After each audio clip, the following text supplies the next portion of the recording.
Halo teman-teman, Assalamualaikum warahmatullahi wabarakatuh. Ada pepatah mengatakan, tak kenal maka tak sayang. Maka dari itu, izinkan saya memperkenalkan diri. Perkenalkan, nama saya Rima Lydia Cininta dari kelas 12 IPA 1. Sebelum masuk ke inti dari video ini, saya akan mencuplikan sedikit video. Hampir 900 tahun yang lalu, peristiwa Isra Mi'raj Nabi Muhammad SAW pernah terjadi. Tepatnya pada tanggal 27 Rajab tahun 621 Masehi, yaitu 3 tahun sebelum Nabi Muhammad SAW hijrah dari Mekah ke kota Madinah.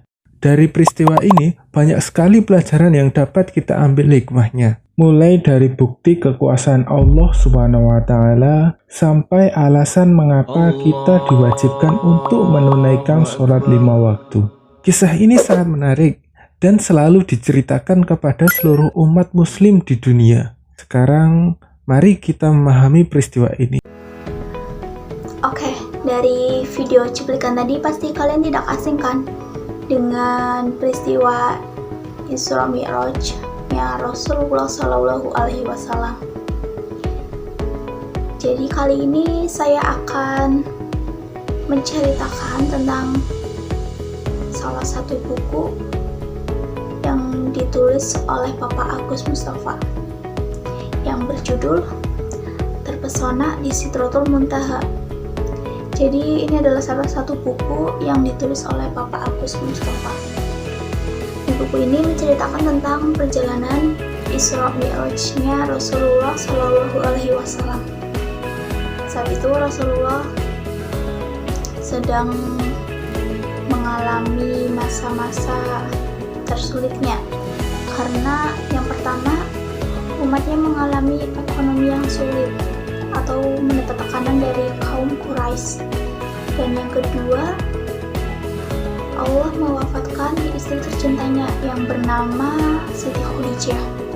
Dan yang ketiga, setelah Allah mewafatkan istri Rasulullah, Allah mewafatkan pamannya juga. Paman yang selalu mendukung Rasulullah, yaitu Abu Thalib. Jadi saat ini Rasulullah SAW sangatlah terpuruk. Dan Rasulullah banyak termenung, dan ia lebih sering di masjid, tepatnya di Masjidil Haram. Saat itu Rasulullah sedang bertafakur, dan di suatu malam, di saat Rasulullah sedang di masa-masa kekhusyukannya, Jibril datang dari ufuk tertingginya. Ia menyampaikan perintah Allah kepada Rasulullah bahwa Rasulullah akan menjalankan perjalanan yang sangat luar biasa. Jibril pun mengajak Rasulullah ke sumur Zamzam untuk menyucikan Rasulullah.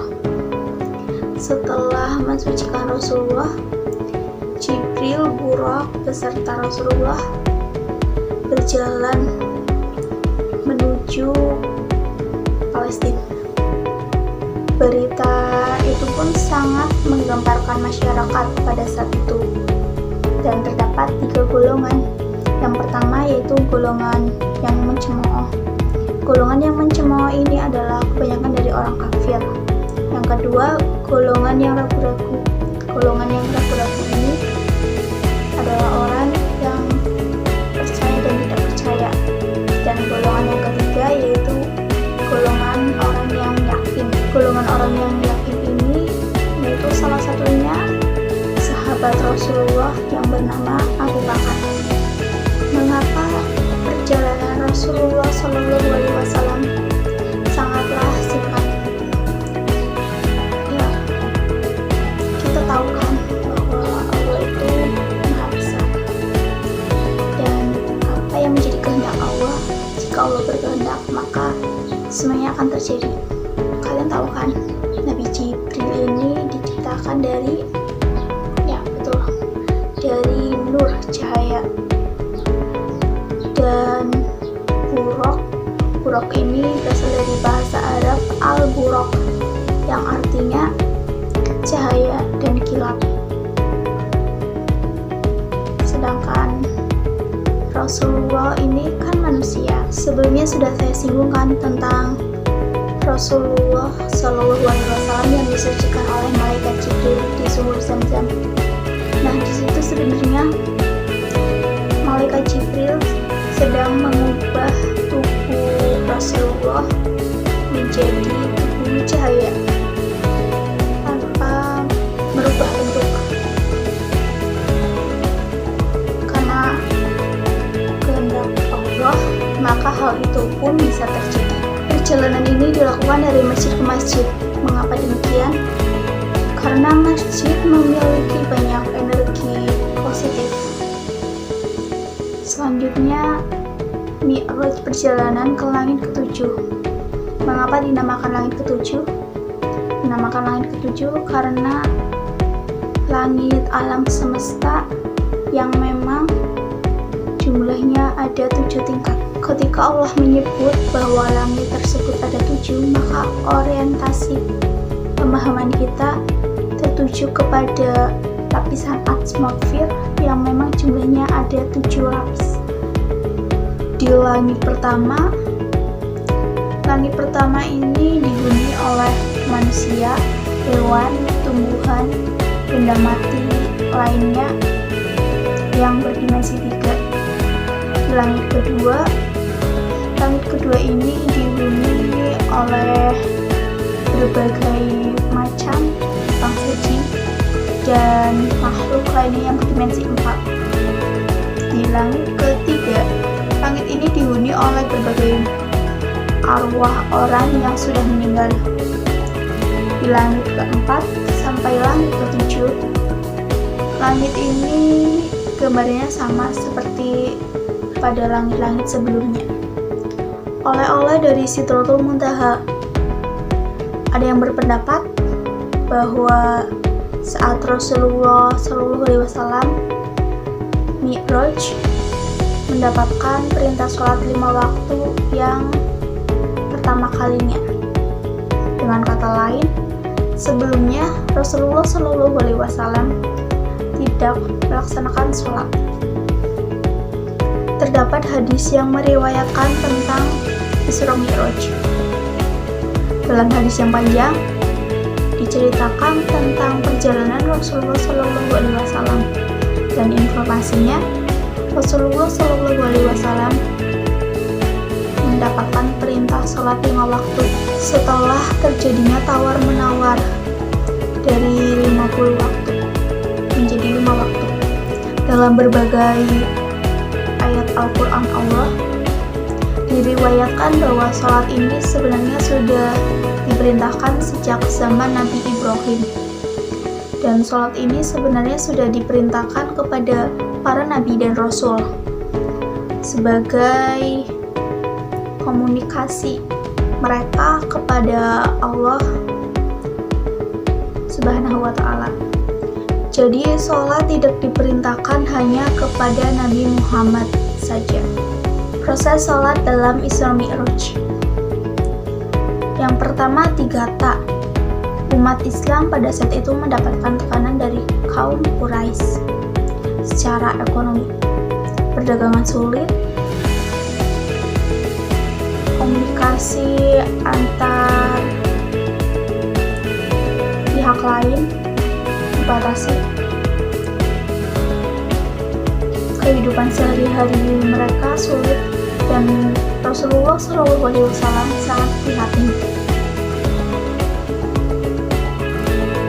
Selanjutnya Rasulullah SAW ditinggal wafat oleh istri tercintanya yang bernama Siti Khadijah, istri yang selalu ada dalam keadaan suka maupun duka. Dan selanjutnya Rasulullah SAW ditinggal wafat oleh paman yang selalu melindunginya yang bernama Abu Thalib.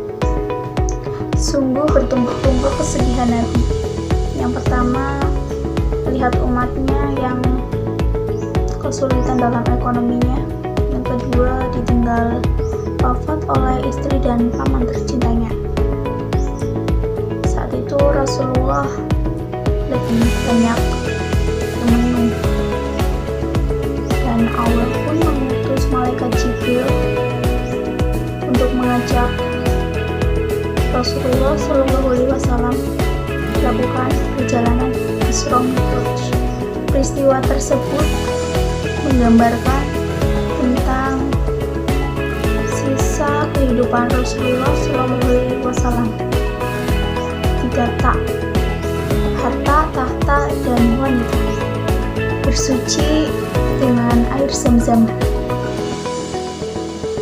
Peristiwa Isra Mi'raj ini mengajarkan kepada kita tentang bagaimana kondisi kejiwaan kita sebelum melaksanakan sholat. Saat itu Rasulullah diajak malaikat Jibril menuju sumur Zam-Zam untuk disucikan dirinya. Dan dimaksud disucikan dirinya ini harus memantapkan dirinya sebelum bertemu Allah Subhanahu wa Ta'ala. Yang disucikan ini yaitu hatinya Rasulullah. Selanjutnya ambil jarak dari keseharian. Yang dimaksud ambil jarak dari keseharian ini, Rasulullah SAW bersama malaikat Jibril menuju sumur Zam-Zam. Setelah menuju sumur Zam-Zam, mereka menuju Masjidil Aqsa. Di sini Rasulullah melaksanakan sholat, dan proses Mi'raj ini dimulai dari Masjidil Aqsa. Bersolat dalam makna kebanyakan dari kita melakukan sholat dengan hafalan. Jarang dari kita melakukan sholat dengan memahami maknanya. Secara umum makna sholat kita ada 2, yaitu berzikir dan berdoa. Untuk itu kita harus memantapkan diri dan hati agar sholat ini bertujuan untuk berdoa dan berzikir. Berwudu dalam makna berwudu ini memiliki arti mensucikan diri. Mensucikan diri tidak hanya membersihkan diri. Wudu bukanlah untuk menghilangkan atau membersihkan najis, melainkan wudu ini untuk menghilangkan hadas kecil. Apa yang membatalkan wudu? Yang membatalkan wudu yaitu ribuan atau kotoran yang mengganggu kejiwaan kita. Pembatalan wudu secara jasmani yaitu ketika kita kentut, buang air besar, air kecil. Jadi Allah mengajarkan kepada kita untuk hidup bersih dan teratur. Pengaruh air wudu. Air suci mensucikan, menurunkan suhu tubuh, menyeimbangkan kondisi tubuh kita. Suatu ketika Rasulullah SAW bersabda, sholat itu adalah mi'rajnya orang-orang yang beriman. Terdapat 2 hal yang tersirat. Pertama, Rasulullah SAW merasakan mi'raj melalui sholat. Yang kedua, orang yang bisa mengalami mi'raj ialah orang-orang yang beriman. Sekian video yang saya buat, kurang lebihnya mohon maaf. Wassalamualaikum warahmatullahi wabarakatuh.